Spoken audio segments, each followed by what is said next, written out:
What's up, everybody? This is Gary Owen. Get some. I remember the first time when I first went to LA, man, I was like 20, 21. I got invited to my first all black pool party. I did not know that when you go to a pool party with all black people, nobody gets in the pool. I didn't know that shit. I didn't know that the pool is a centerpiece, you know? I showed up, I was ready to go swimming, man. I had my swim trunks, my flip-flops, a beach ball. I came walking in, I looked around, all the brothers had on linen and gaiters, like, damn, you wore your gaiters to a pool party?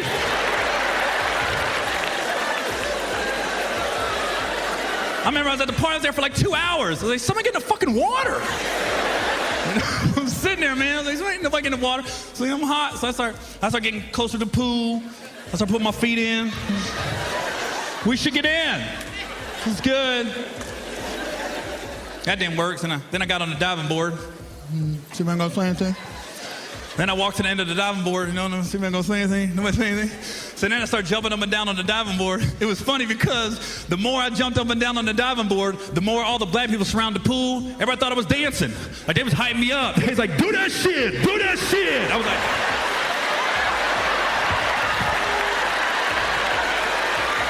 You should have seen how the whole party went in slow motion and everybody realized I was gonna jump into the water. He was like, do that shit, do that. No, he's jumping in. I was like, cannibal! I got kicked out of the fucking party, man. I was like, hey, get the fuck out! I was like, what'd I do?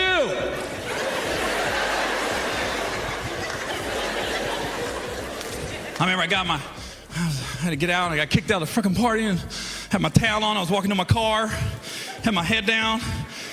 Everybody's just looking at me like, I was like, sorry, I messed up your pool party. I didn't know I was supposed to get in the pool. So I saw the flyer, there was people in the pool on the flyer. You should probably get a different flyer. There's people in the pool.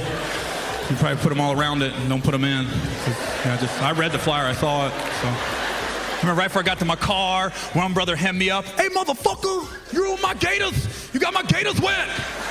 I was like, they're alligators. You're fine. They live in the water. You're okay. The brother with the hush puppies, he's fucked. Yeah, because puppies don't live in water. Yeah, you don't puppy paddle, you doggy paddle. Puppies can't survive.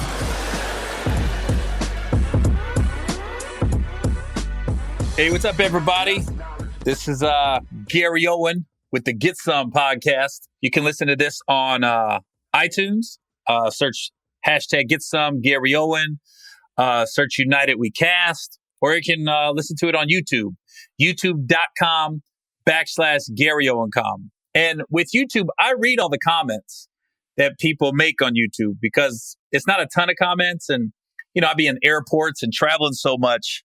Sometimes I just get on and read the comments. But see, I'm in Philly at Helium Comedy Club, May 18th to the 20th.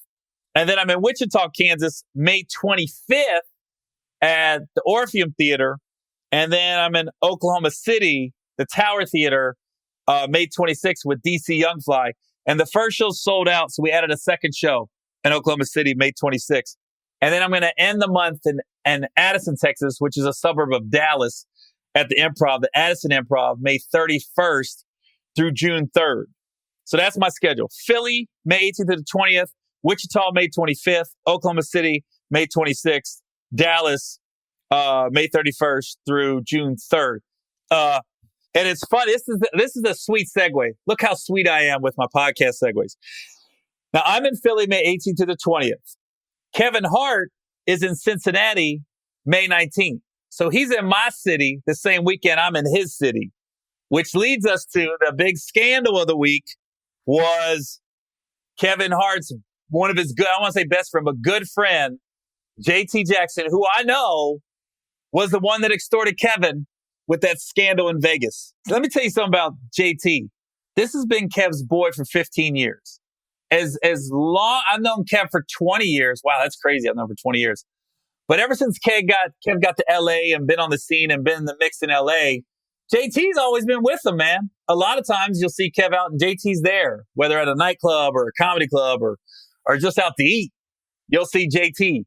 And the fact that he went to those lengths to extort his quote unquote boy friend for money, I mean, lets you know he never was rooting for Kevin.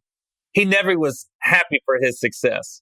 And I do think it's human nature, and we all like deny it. Oh, I'm so happy. I'm just happy.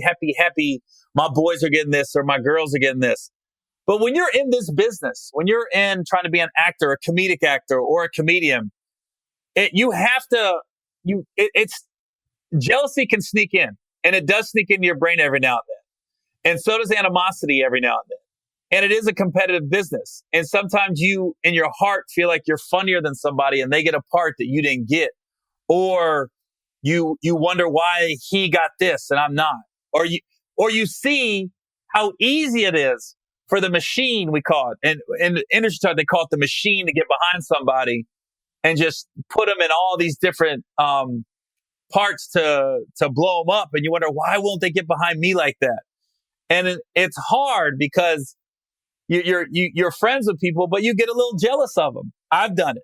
Luckily, I've had my wife around, and I've never voiced my jealousy or never got to the point where I was angry at somebody.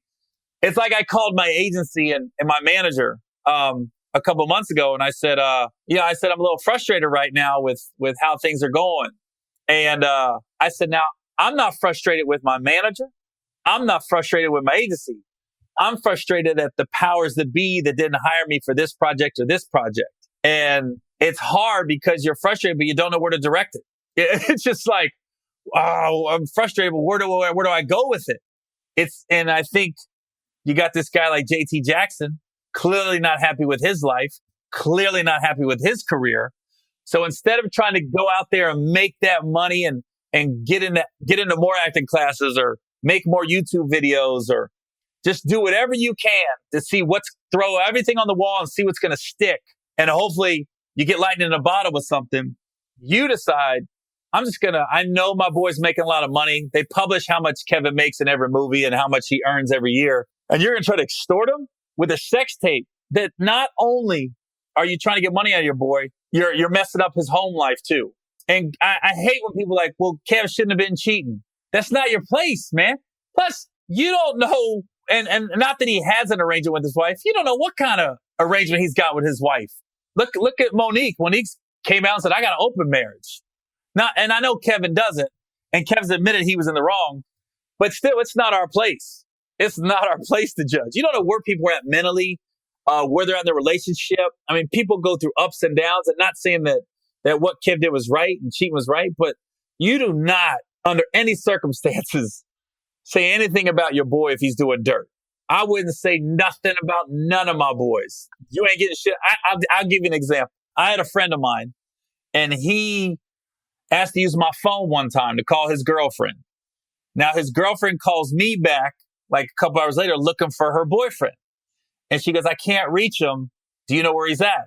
I did not know where he was at. And I told him, I said, yeah, I don't know. She goes, well, I can't reach him. And I know he's close with you. And and me and him was hanging out a lot at the time. We was on the road. And I just flat out told her, I said, listen, I'm just going to be very blunt and honest with you. I was like, he could be fucking another girl in my room right now, and I wouldn't tell you. You keep pushing me for information.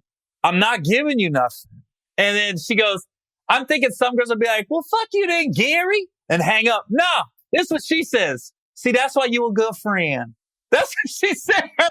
And from that point on, I looked at my boy. I said, don't break up with her. She gets it. And I just like, look, I will never tell on any of my boys about anything. I was like, you ain't getting me for no information? You must be crazy. But it's just, man, I tell you what, ever since that came out, the JT Jackson was trying to extort Kevin, I'm looking at my boys with the side eye. Man, I wonder, and I really have faith in my boys, not faith, but if I was doing dirt like that, would they say anything if they got mad at me or if they got jealous of me? I would like to think they wouldn't. I would never say nothing to anybody. I'm just like, That's a betrayal that a lot of women might not get, but dudes get. Dudes, you don't betray your boys like that, man. No, when the Kev shit broke about him in Vegas, My immediate thought went to Aniko and the baby, because I was like, she was 8 months pregnant. And I was more like, she doesn't need that kind of stress right now. Because I was thinking about, you just want the baby to come out healthy, man. As a father with kids, I mean, that was my first thought. You messed up everything, dude. Everything. Because let's just say this was a one-time deal with Kevin in Vegas. All right. He was at a place, probably feeling himself a little bit. Wife's pregnant, probably wasn't getting some like he should have been. That happens when you're 8 months pregnant. Goes to Vegas. He's a successful guy, got a lot of money, got a lot of power, has a presence room, could make girls laugh. He got everything going for him as far as how to get pussy. And makes this mistake. And nobody ever finds out. Ever. It never gets released. 18, 20 years later, Aniko, Kevin, his baby that is now 18, 19, 20, it never comes out, and they're happy, and their son's healthy, and everything's great. Kev's got to live with that regret. That's not our place. But it's so far in the past at that point, and the home isn't broken up, and everybody's healthy and happy. Not saying Kev was ever right. Now you, JT Jackson, you take it in your own hands since you're so unhappy with your life and your career. I'm going to tell on Kevin, try to extort him for money and make it public. I'm going public with the shit. That's saying, fuck you, Kev. Fuck your son. Fuck your wife. Fuck everything. I'm like, dude, he sent the most ominous message. It was like the end of a movie or the beginning of a movie where it's just a scroll. And it's like, Kev was partying with me and my friends in Vegas, and there was a lot of drugs and a lot of women. And he comes across as being, wholesome, but that's the furthest from the truth. And I'm not saying I'm perfect, but I know who I am, blah, blah, blah. And then he says, once a cheater, always a cheater. And I'm like, when I saw that, when it first came, I thought it was a woman writing that. Now to find out it was a dude that wrote that, and he had to have help. He didn't come up with that on his own. There's other people involved. I don't know who. But when the FBI got involved and all the other stuff, I was like, now you look back on it, it could have been that hard of a case to crack if they really thought about it. Because first of all, I owe the girl an apology that was in the room with Kevin. I thought she was in on it. She was adamant. I had nothing to do with this. And she didn't. She didn't know she was getting recorded. And it could have been hard because, I'm sure JT was with him in Vegas when it happened. And I'm sure he was in his room. I'm sure there was other people, but he was in his room. So he left that phone. I'm like, because that's how they record. Oh, the first people they're going to look at was the people that was with him and came in contact with Kevin that weekend. So, that shit it bothered me to no end. Just the timing of it, and just work for you. That's what we do, man. We get so caught up and worried about what other people have. And I'm guilty of it. I do it from time to time, but I let it sit in my brain.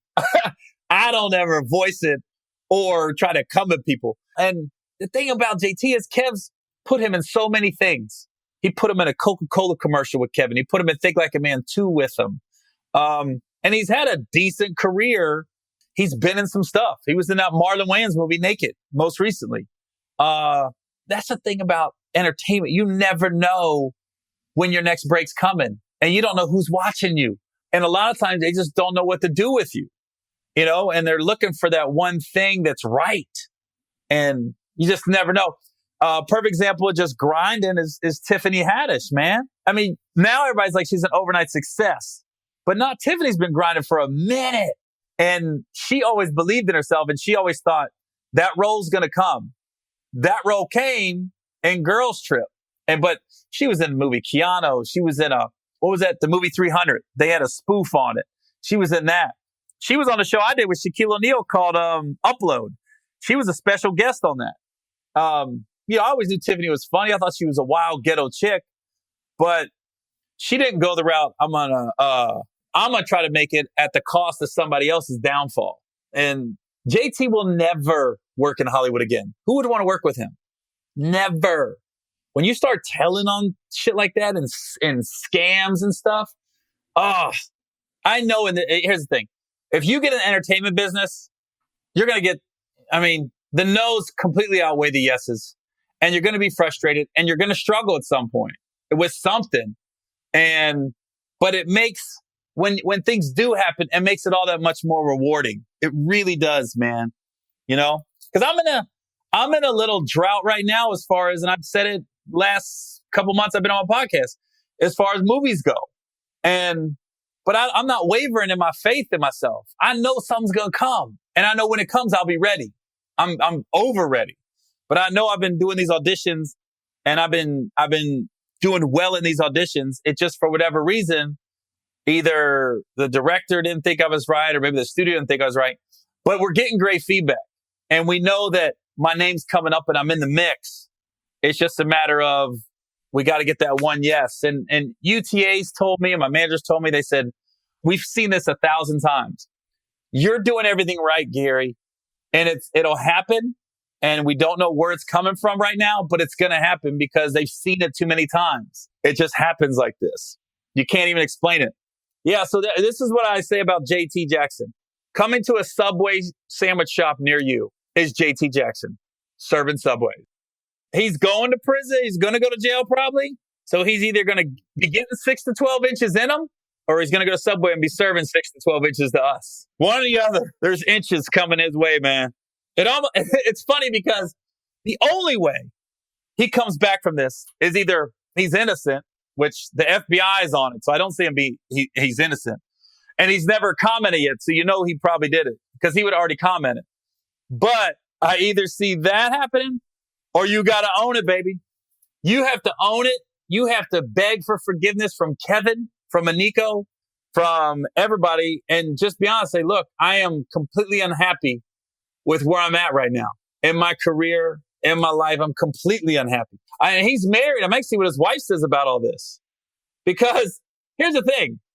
If you're trying to extort Kev for millions and you're married and all of a sudden you got millions in the bank, what's your wife going to say? Where'd you get that shit?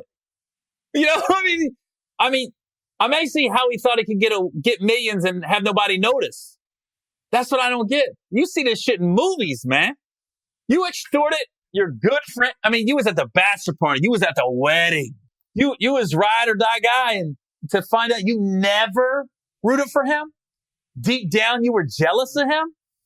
Deep down, you wanted him to fail. Oh my God. It just pisses you off to even think about it.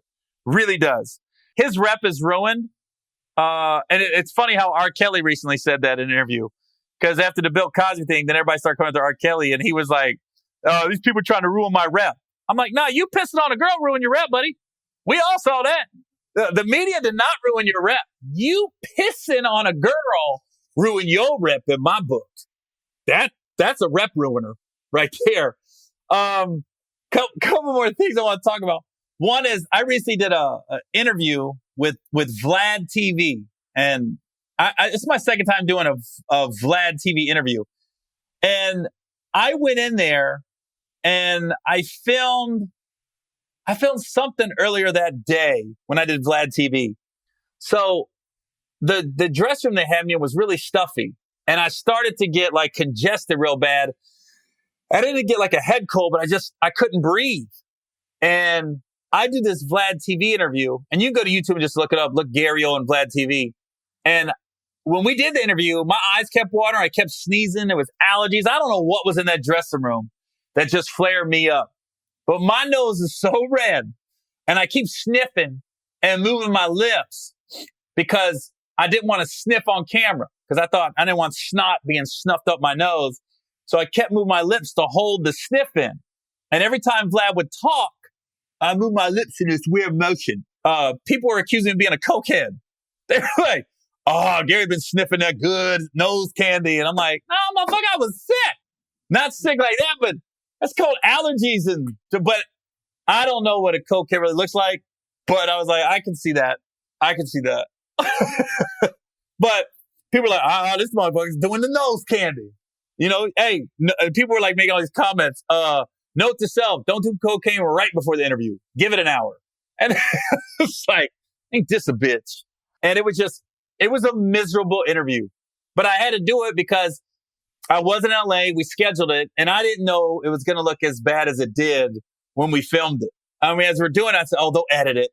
But they couldn't edit my nose being red, and they couldn't edit me keep doing this shit with my lip when I'm trying not to sniff up snot. And every now and then I got to take a minute. I take a drink of water and I blow my nose in a paper towel. And I was like, God, man. VladTV, you're great and everything, but note to self, have some tissues and it's like some towels and shit on set when you're doing the interview. I don't know if you remember back in January, February, everybody thought Cleveland was falling apart. LeBron's lost it. He's got no supporting cast. And well, lo and behold, who's in the Eastern Conference Finals? LeBron James. Not even the Cleveland Cavaliers. LeBron James. Not even the Cavaliers. Only two people I've seen in my lifetime where they just have their name versus a team is Jordan and now LeBron. That's the only two. I can't think of anybody else that they ran promos and it was just one person versus a team. Now in the West, it played out exactly like we thought. Houston and Golden State, Western Conference Finals. This is a series everybody really wants to see. And a lot of people are saying this is really for the NBA championship. And I don't agree with that. Now, let's just assume Cleveland's going to go. Nobody's picking Boston to beat Golden State or Houston. There will be some people that will pick Cleveland over Houston or Golden State. If I'm Cleveland and I get to the NBA Finals, if I'm LeBron, I want Houston so bad more than anybody. Because I think, they don't match up well. Not a lot of people match up good with Golden State. But I also think Golden State's got a mental thing. Not against LeBron, but I think against the Cavs. I don't know if they really believe they can beat Golden State. But I think they believe they can beat Houston. And I'm pulling for Houston versus the Cavs because I would like to see Chris Paul and James Harden in the finals. Harden's been in the finals of Oklahoma City, but I would really like to see Chris Paul make an NBA Finals. I'm still going to root for LeBron, but I wouldn't be heartbroken if Chris Paul got a ring. I think he deserves it. And I tell you what, these NBA playoffs have shown us that these young boys in the NBA it's going to be fun in the next couple of years to watch Utah play because you're going to be watching for Donovan Mitchell. Boston, they're going to be good for the next 5-6 years with Tatum and Brown and Rozier. And then you got Hayward coming back. And Kyrie's a scary one, man, because he's always been injury prone his whole career. He didn't even play at Duke. But you see when he's healthy, what he can do. Because the year he was fully healthy through the regular season and the playoffs, the Cavs won an NBA title. And he was giving it to Curry in those NBA finals. Giving it. Where he got hurt in 2015. And I remember his dad was complaining they shouldn't have been playing him. Got hurt there. Last year, he had some nicks and bruises. But, this year he's out. It's like, I don't know. He could be like, he could be like, the name's slipping my mind. He could be a lot like Derrick Rose, have a couple good, phenomenal, crazy seasons, but just can't get healthy. And you don't wish that at all. But, Kyrie's fragile. I think Gordon Hayward's going to come back. That was just a freak accident, what happened to him.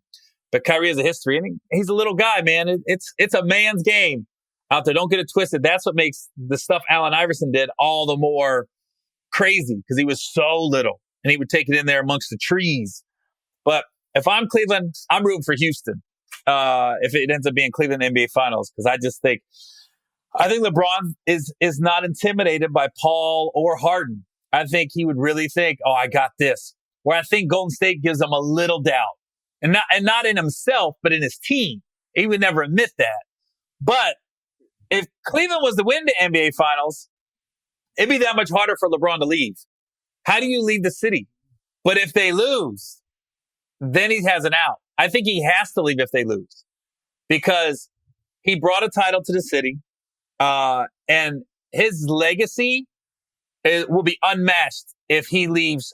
If he leaves and goes to another team and leads 3 different franchises to NBA titles that don't have a history of winning a lot of NBA titles. The Heat had one with Dwayne and Shaq in 2006. But nobody thinks the Miami Heat is a powerhouse, only when LeBron went there. Cleveland has no history of going to the finals, winning titles until LeBron's there. And then whoever he goes to, and I think he'll definitely go to the West. He's not going to stay in the East. I don't think nobody wants any part of Boston next year. That team's going, ooh.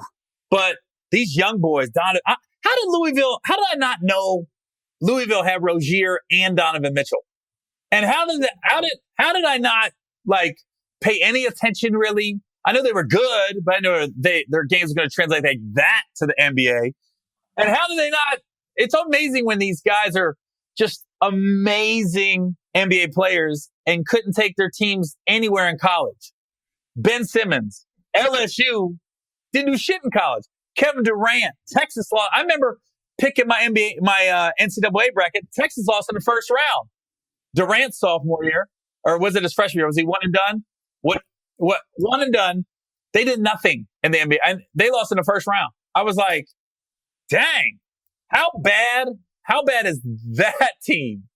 And I remember Rick Barnes always had a history of being a player's coach and people love playing for him. But damn, dude, you got Durant and can't get in the Sweet 16? Really? And also, I love watching Westbrook play. But who is the owner of Oklahoma City? One, your scouting department is second to none. You know how to draft people. Harden, Durant, Westbrook. I mean, you have a nice history. But then you bring Oladipo in. He don't do shit with Westbrook. Harden doesn't really do shit with Westbrook. But they leave and they flourish, completely flourish in other cities. And that's the difference between Westbrook, LeBron, Jordan, guys like that. They make everybody better around them. Jordan made so many people millionaires. And LeBron's the same way. LeBron just makes everybody better around him. And it's fun to watch. All right, I'm going to talk about the Bengals, and then I'm going to do a crazy stepdad story, which kind of ties into my brother. Now, the Bengals recently had Eric Reid in, and he used the safety for the 49ers, and he was the guy that's Colin Kaepernick's right hand and took a knee and kept taking a knee. And I really want the Bengals to sign him. I really did. And they didn't. And I've always been a fan of Eric Reid's. I thought he could have helped the team. But then he comes in and gets interviewed, and the owner, Mike Brown, asks him, are you going to take a knee if we sign you? Which is a valid question. It's something I think everybody would ask Kaepernick. And now Eric Reid was taken back by it. And now he gets a lawyer and he's filing a grievance against the Bengals for asking him something like that. And I'm like, what? It goes back to, dude, nobody's going to hire you or bring you in if you're doing this. Honestly, it really wasn't that big of a deal. It's a valid question. It's a valid question. They just want to know. I mean, think about it, Eric. You're coming to a small market in the Midwest, and everybody's conservative. And he just wants to know if you're going to take a knee. Now, here's the thing. If you decide to take a knee, you're going to get some backlash from people around here. And not a lot, but you'll get some backlash, and the backlash will make a lot of noise, making you think it's a lot of people. But it really isn't. Because let me tell you this.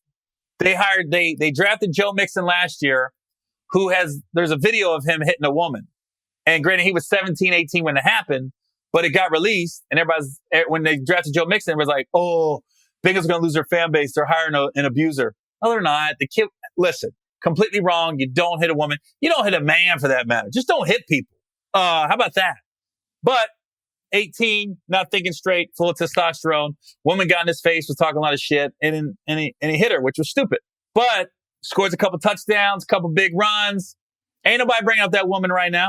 Ain't nobody bringing up that woman to Cincinnati. Now, Bengals let go of Jeremy Hill. They're talking about Joe Mixon's in shape. He came back in 15 pounds lighter. Still got these tree trunk legs. Still got his speed, his power. Everybody's like, we can't wait. Give that ball to Joe 25 times a game. Nobody cares about that one right now. Eric, if you get hired by the Bengals and you do take a knee, you will get a little backlash. But once the game starts, nobody gives a shit. Nobody gives a shit. If I don't care. I've never watched a football game and looked at somebody after they scored a touchdown or get an interception or have a big run and said, hey, was he kneeling or standing during the anthem? Because I don't give a shit. And most people don't give a shit. We just want to know, can you ball? That's all we want to know. Can you ball, baby? That's what it comes down to. Nobody cares. And let me tell you, those same people, and you know this is true, those same people that are upset that you're taking a knee are the same people that ask you for an autograph after the game. Thanks. Thanks, Eric. And then they stop complaining. I mean, it's a result business. Can you give us results on the field? I don't give a shit. But I think he's wrong in filing a grievance with the NFL because you're fucking yourself, man. Ain't nobody else gonna bring you in now. Because if we ask you a question you don't like, you're gonna file a grievance against us, and it's not gonna go anywhere. I mean, I don't know who gave him that advice, but I thought that was stupid. I was like, he asked you a question. He's the owner of the team of a small conservative city. And listen, I'm just like Joe Mixon would get interviewed. Everyone's gonna ask him about him hitting that woman. Ray Rice is going to try to get back in the league. Everyone was going to ask Ray Rice about him hitting his wife. If you have a drug bust, everyone's going to ask you about drugs. So you took a knee. Everyone's going to ask you, hey, if you come here, are you going to take a knee or not? That's just a valid question. Not a big deal. I didn't think it was a big deal at all. I'm sure you got to ask other questions too. But since that, I don't know who gave him that advice, but I just don't think it was smart. And I'm a fan of his. I'm a fan of Kaepernick's, I just don't think you want to get back in the league, but then you're going to sue for who cares? Don't even bring it up. Just, hey, they asked it. I told them yes or no. What is it? Who cares? You come on the team, you ball out. Nobody gives a shit if you stood or kneeled before the game. That's a fact. Now, I'm going to incorporate my crazy stepdad story with this next bit. Now, I told you guys earlier, I read most of my YouTube comments, especially on my podcast, because some people say, we'd like to hear you talk about this, or they say, we didn't like this, or we like this. And I listen to you guys. One guy sent me this. He said, I'm not going to give his name out, but you stay talking about your brother's case and past. You really a square, Gary. You think the streets and jail aren't in constant communication? You're going to talk your brother into a bad situation. I think you do it purposely out of spite and then play victim about your relationship with your parents. Just my thoughts. I sent a reply. I said, how do I talk my brother into a bad situation? Dealing fentanyl, meth, and heroin got him in a bad situation. And if you listen to my podcast, I've never said my brother's name, ever. The one that got in trouble and we don't have the same last name. So you can't search Owen or Owens and find him anywhere. So I've never mentioned his name one time. I just said my brother. So good luck finding him. And he did get sentenced May 8th. He's in jail right now, awaiting transfer to a prison. I haven't found out how long he got, but I do know he's going to prison for sure. Just we don't know how long. Now he gained weight, which is a good sign. That told me he's probably not doing drugs right now. And he did go to a rehab facility, which is a good thing. Because as much shit as they've done to me, I still don't wish bad things on them. And I had a talk with somebody the other day, and I said, I've forgiven everybody in the family. I've forgiven everything. People always say you forgive not for them, but for yourself. But I've forgiven everybody in my family, but it's crazy because I know if I was ever to say I forgive you, they would say, for what? For what? We didn't do anything wrong. That's what they'd say. So, I said this last week or 2 weeks ago, but God, I just think as a parent and I'm an outsider looking into the family. I'm more like, damn, man, if you got 3 boys and my mom has 3 boys, one's dead from a heroin overdose, one's in prison, and the other one doesn't come around. What's Christmas like? What's Thanksgiving like? It's like, you got your daughter, my sister. Yeah, she's going to be around. But at some point I would think, what did we do that, what are we doing wrong here? That we could change things up. And what it is, you have to have self-awareness, and it's hard. That's the hardest thing to do. I was talking to somebody about it, and they said, especially with your mom, they was like, you're only going to have a relationship with her when when she has some self-awareness. And that's hard to do. That's tough, man. Self-awareness, and she's got to get there. And the lady I talked to who works in the court system, where my brother got locked up, she was like, she sees it a lot. She was like, and it's hard to watch when somebody does become self-aware and they have to confront what they could have did different and how things could have changed if they would have caught this earlier. But that's the thing. We're such a forgiving society. And you always will. I think you'll forgive your family members before anybody else and try to make it right and bend over backwards and try to help them. And if my mom ever wanted to reach out and talk and reconcile, I would at an arm's length. But I would also tell you got to get help. You got to get help, Mom. And I might need some help. We might have to go together. I not love, that's a weird word, but I would be so open to going to counseling with her because I would love to see what she had to say and her point of view. And I want her to see what I went through and what I saw. And you can't do that. I can't go over her house and do that at her house. You just can't go over my house and do it. You have to have somebody else in the room that's impartial and not emotionally attached to the situation. Because if me and her do it, we're all coming with 4 aces in our hands. Like, you did this, but I did this, but I did this, but you did this. And we're just going to keep doubling down, and then we're not going to get anywhere. You have to have somebody to say, no, you were wrong here, to my mom. And then somebody could be like, Gary, you shouldn't have did this. And I'm not saying everything I've done is 100% perfect and correct and how I've reacted to certain family situations. But I'm just saying, I'm looking at my life, how I live it, how people react around me. I have a lot of friends. I like to think my family likes hanging out with me. My kids are teenagers, so sometimes I wonder. But I'll think my life is successful when I get older and my kids still want to come around and hang out with me and just see me. We ain't got to do nothing. If they still enjoy coming over my house, then I'll know. I was like, okay, I'm good with them. They don't have to do nothing else. As long as I know they're still coming around and they want to, holidays are still there and, they're excited when they see me, that's all you want. I remember my son, when he was like 10 years old, he was playing, it was either baseball or basketball. And there was a couple boys on the team. They were probably little better ball players than him. And one of the moms came up to me and my wife and said, God, we love your son. And I was like, huh? And they were like, he's just so nice to all the boys. And I was like, you know what? Fuck those superstar athletes. That was the best feeling, that said he's so nice to all the boys. I was like, that's all you want? Just a cool kid. So anyways, when I read, I was tracking my brother's case online to see what he got and where he's going and stuff. Cause I still don't know if I'm going to write him or not when he gets to jail. Part of me says I'll write him one letter and then I'll leave it alone and I'll just say my piece. I'm not going to put him down or do anything like that because he is in prison. I'm just going to tell him, I don't really know what I'm going to say. I'm not going to overthink it. I'm just going to write from my heart and tell him I forgive him. And then that's done. So he knows. And then the door's open if he ever wants to write back. But I'm not expecting a letter back. But I'll probably will write him one letter when he's in prison. Just let him know. But I don't know where we go from here. I think one of my biggest fears is something happening to my mom and we don't reconcile.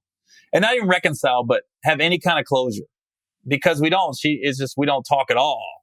So I don't know where her brain's at. Like why she thinks the way she does and why does she think I'm such a bad person?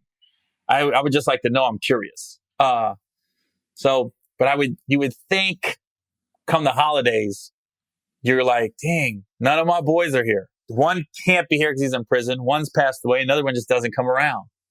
Like, clearly we didn't do something right,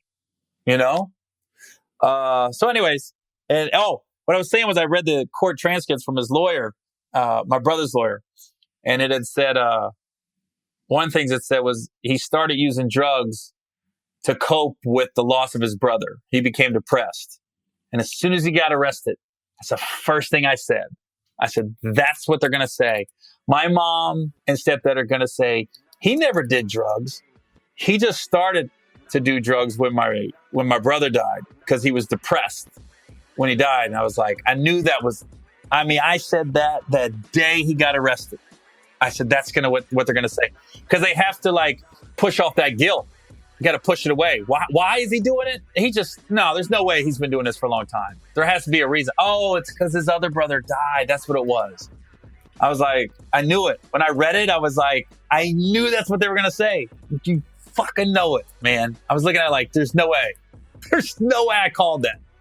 Anyways, like I said, Philly, May 18th to the 20th. Wichita, May 25th. Oklahoma City, May 26th. Addison Improv, that's a suburb of Dallas, May 31st and June 3rd. I'll see you guys next week. This is Gary Owen with the Get Some podcast.